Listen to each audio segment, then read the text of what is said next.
नमस्कार, मैं हूं आशीष चित्रांशी और आप देख रहे हैं द न्यूज लॉन्चर। वक्फ संशोधन बिल और अमित शाह, चाणक्य अमित शाह, स्वयंभू चाणक्य, कथित चाणक्य, जो भी है, वक्फ संशोधन बिल से एक साथ कई टारगेट पर उन्होंने तीर चलाया था। लक्ष्य कई एक साथ भेदने की कोशिश थी। उन लक्ष्यों में था साथियों को ऐसा निपटा दो कि हमेशा कांख में दबे रहें, जैसे बाली ने रावण को कांख में दबा कर रखा था 6 महीने तक, वैसे कांख में दबाए रहे। और होना शुरू हो गया। नीतीश कुमार की पार्टी में भगदड़, चंद्रबाबू नायडू तनाव में हैं, चिराग पासवान की मुश्किलें बढ़ती जा रही हैं, जयंत चौधरी बिखरते जा रहे हैं, ओम प्रकाश राजभर से जीतन राम मांझी, किसी की टेंशन कम नहीं हो रही है, रोज बढ़ रही है। लेकिन सब कुछ होते हुए भी शाह को अब टेंशन होने लगा है, क्योंकि सिर्फ साथियों को कमजोर करके बीजेपी बनाम कांग्रेस करने की ये कवायद, एक उसका दूसरा इंपैक्ट सामने आने लगा है।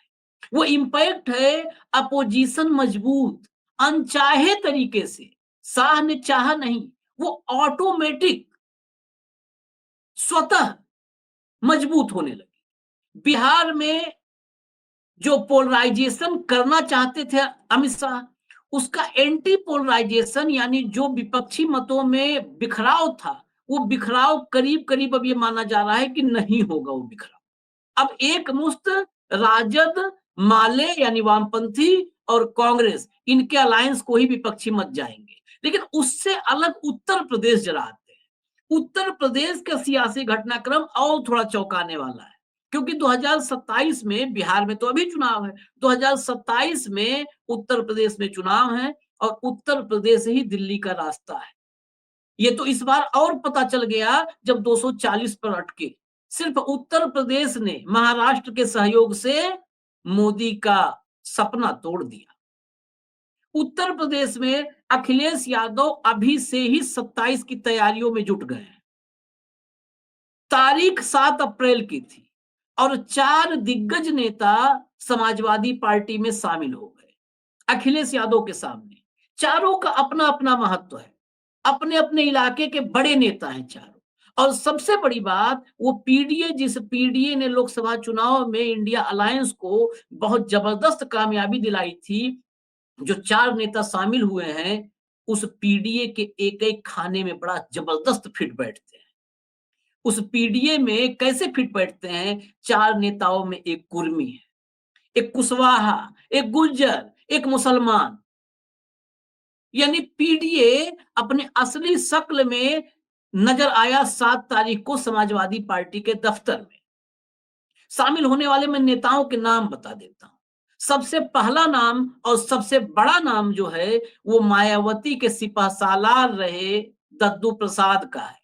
ये दद्दू प्रसाद हैं, मायावती और दद्दू प्रसाद का जो है बहुजन समाज पार्टी में एक लंबे वक्त तक साथ रहा है। और दद्दू प्रसाद बसपा के, बहुजन समाज पार्टी के बड़े कद्दावर नेताओं में रहे हैं। 4 बार चुनाव लड़े, 3 बार विधायक बने और 83 से, सन 83 से, सिर्फ मायावती के सिपहसालार तक मामला नहीं है, सन 83 में DS4 काशीराम से जुड़े उस दौर से दलित राजनीति के एक प्रमुख चेहरा रहे दद्दू प्रसाद। इसके अलावा, दद्दू प्रसाद के अलावा शामिल होने वालों में मैं बताऊं आपको, पूर्व चेयरमैन और लखनऊ मंडल के कोऑर्डिनेटर, बसपा में कोऑर्डिनेटर का पद बहुत बड़ा होता है, लखनऊ मंडल के कोऑर्डिनेटर रहे सलाउद्दीन सिद्दीकी शामिल हुए हैं। कोऑर्डिनेटर रहे में ये नीचे के 2 नाम कोऑर्डिनेटर नहीं है, ये देवरंजन नागर, एक अन्य नेता है देवरंजन नागर, ये भी, इनका भी अपने क्षेत्र में बड़ा प्रभाव है। और चौथे नेता हैं जगन्नाथ कुशवाहा। जगन्नाथ कुशवाहा भी शामिल हुए हैं समाजवादी पार्टी में। ये पहले मैं आपको वहां की तस्वीर दिखा देता हूं, अखिलेश यादव को सुनवा देता हूं। जो शामिल हुए, जरा दिखाइए, तस्वीर दिखाइए उस वक्त की, जब शामिल हुए हैं ये चारों नेता, उस वक्त की तस्वीर दिखाइए। से पहले पूर्व में बहुत समाज में काम करने वाले, जमीन पर गरीब, मजलूम, बहुजन समाज के लोगों को जोड़ने वाले, समय समय कठिन परिस्थितियों से भी निकलने वाले दद्दू प्रसाद जी, उनका मैं स्वागत करता हूं समाजवादी पार्टी में आज शामिल होने के लिए। मैं उन्हें बधाई देता हूं। उनके बड़ी संख्या में साथी जो यहाँ पर मौजूद हैं उनका धन्यवाद देता हूं। बहुत बड़ी संख्या में जो हॉल के बाहर हैं, जो अंदर नहीं आ पाए हैं, मैं उनको भी बधाई देता हूं। और दूर दराज जो देख रहे होंगे, सुन रहे होंगे, क्योंकि संभव नहीं था सब लोगों का यहाँ आना, बड़ी संख्या में इनसे जुड़े हुए लोग पूरे प्रदेश में, उन सब का मैं बहुत बहुत धन्यवाद और आभार प्रकट करता हूं। अच्छा, ये आपने सुना होगा जब दद्दू प्रसाद का नाम लिया तो वहां पर समर्थकों ने जिंदाबाद का नारे लगाना शुरू कर दिया। ये हॉल में समाजवादी पार्टी के दफ्तर में, बाहर और भी भीड़ थी। यानी ये अकेले नहीं आए हैं। वहां जो समाजवादी पार्टी के दफ्तर से लखनऊ के जो हमारे संवाददाता ने भी बताया, हमारे सहयोगी ने, हजारों की संख्या में कार्यकर्ता इनके साथ थे समाजवादी पार्टी में शामिल होते वक्त। चारों नेताओं के शामिल होने पर अखिलेश यादव ने क्या कहा, जरा वो भी आपको सुनवा देते हैं। चलाइए कंट्रोल प्ले करिए। अपने बहुत से साथियों के साथ आज पार्टी की सदस्यता ले रहे हैं। बहुत बहुत धन्यवाद।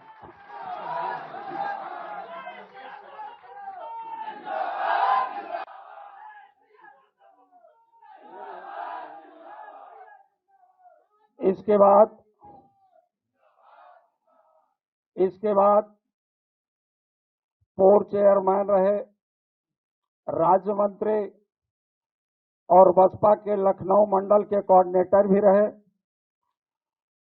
आप भी उसी चुनौती को स्वीकार करने के लिए आपके बीच में आए हैं, पार्टी की सदस्यता लिए हैं। श्री सलाहुद्दीन साहब बहुत बड़ी संख्या में अपने लोगों के साथ आए हैं। आपका भी बहुत बहुत वंदन।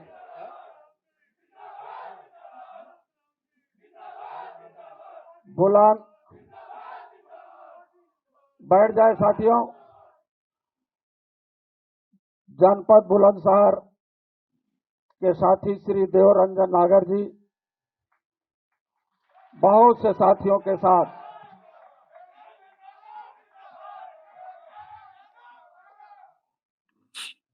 श्री जगन्नाथ कुशवाहा जी, इन्होंने बड़ी संख्या में मौर्य समाज के लोगों को ला करके माननीय राष्ट्रीय अध्यक्ष जी के पास।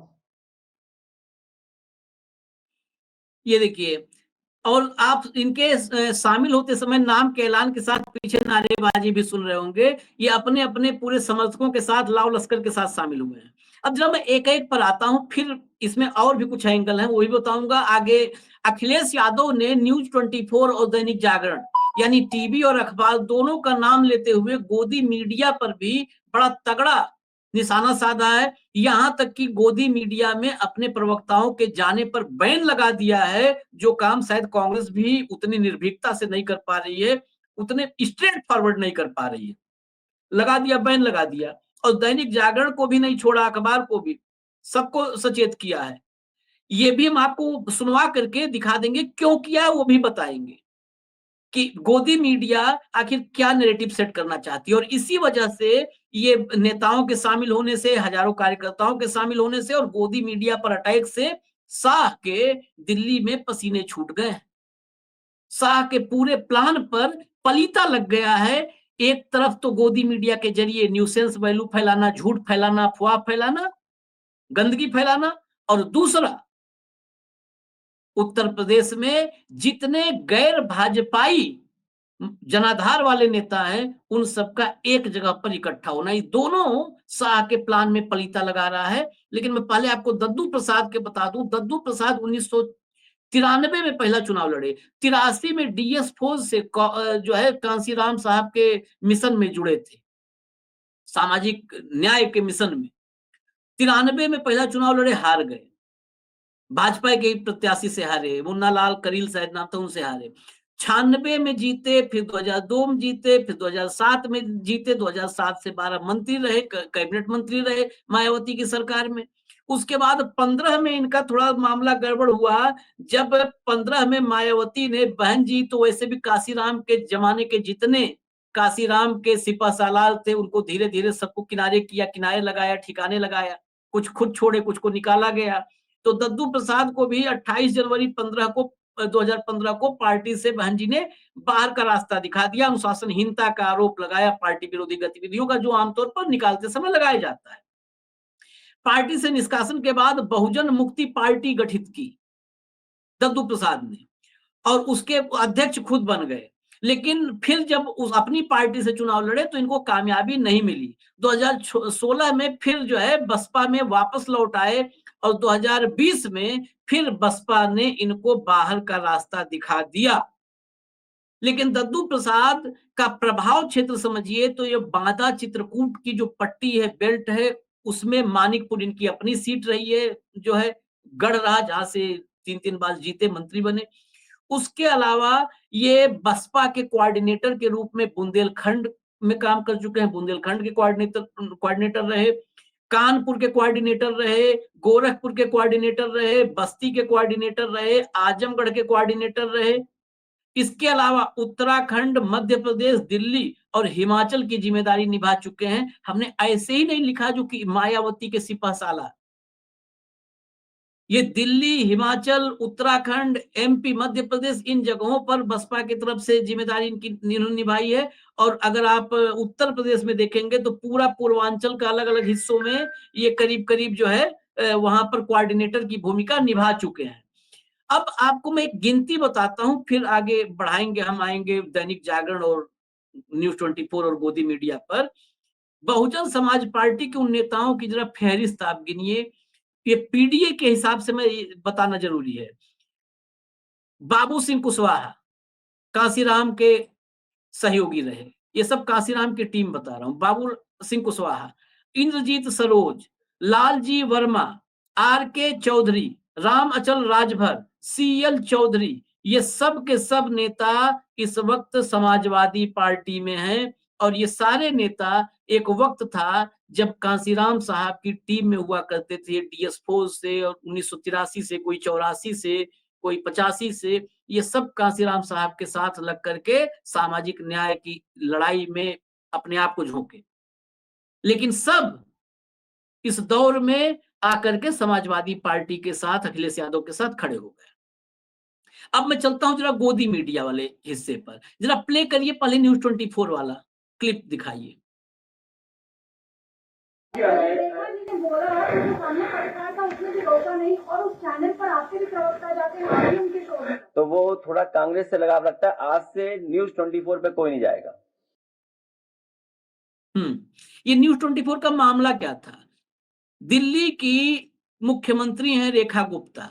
जिस दिन इन्होंने शपथ ग्रहण की थी, उस दिन इनके हमने पुराने ट्वीट्स निकाल के आपको दिखाए थे।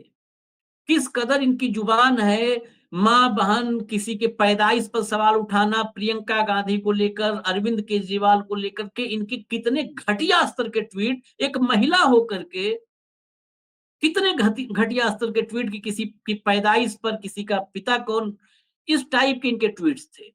अब मुख्यमंत्री हैं, तो मुख्यमंत्री होने के बाद सबसे बड़ी बात है विज्ञापन चाहिए चैनलों को, विज्ञापन। और चैनल क्या, अब तो यूट्यूबर विज्ञापन के लिए मरे जा रहे हैं। विज्ञापन के चक्कर में ये यूट्यूबर भी अब अपना अपना दरबार चुन रहे हैं। कोई दरबार चुन रहा है सत्ता पक्ष का और कोई दरबारी बन रहा है विपक्ष का। कोई न कोई दरबार सब तलाश रहे हैं, खाली विज्ञापन के लिए, पैसा मिल जाए पार्टी से कुछ। तो उसके चक्कर में सब मुख्यमंत्री बन गई। उनका इंटरव्यू हुआ न्यूज़ 24 पे। न्यूज़ 24 के इंटरव्यू में अगर एंकर ये पूछती कि आप इतनी घटिया सोच कैसे रखती हैं, इतनी घटिया आपके ट्वीट्स पुराने हैं, ये किस मतलब आपकी क्या संस्कार है, क्या आप वैचारिक पृष्ठभूमि आपकी क्या है, ये सवाल होते तो लगता कि हाँ मीडिया ने इंटरव्यू किया है। लेकिन रेखा गुप्ता से कहा गया कि जरा कुछ नेताओं का नाम लेंगे, एक शब्द में बताइए। अरविंद केजरीवाल झूठा, अमित शाह गजब, अमित शाह तो गजब ही है भाई, मुख्यमंत्री बना दिए, वो उनको गजब नहीं कहेंगे तो। मोहन भागवत आदरणीय, अखिलेश यादव टोटी चोर, ये स्थिति है। तो अब वहां पर बैन किया है। अब मैं कहूंगा दैनिक जागरण के लिए जो था वो भी जरा सुना दीजिए। अपने सभी समाजवादी साथियों से कहूंगा, दैनिक जागरण को पढ़ना बंद कर दें, आप खरीदना बंद कर दें। उनके जितना कारोबार है उससे बिल्कुल अपने आप को जोड़नी दूर कर लें। तो ये है अखबार, और जिस वक्त हजारों कार्यकर्ता शामिल हो रहे थे उस वक्त भी ये अखबारों और गोदी मीडिया से अलर्ट थे अखिलेश यादव। देखिए, ये विश्लेषण ये हम अखिलेश के लिए वीडियो नहीं बना रहे हैं, लेकिन यही सतर्कता इसलिए ये कांग्रेस के लिए भी है, खासकर कांग्रेस के लिए है।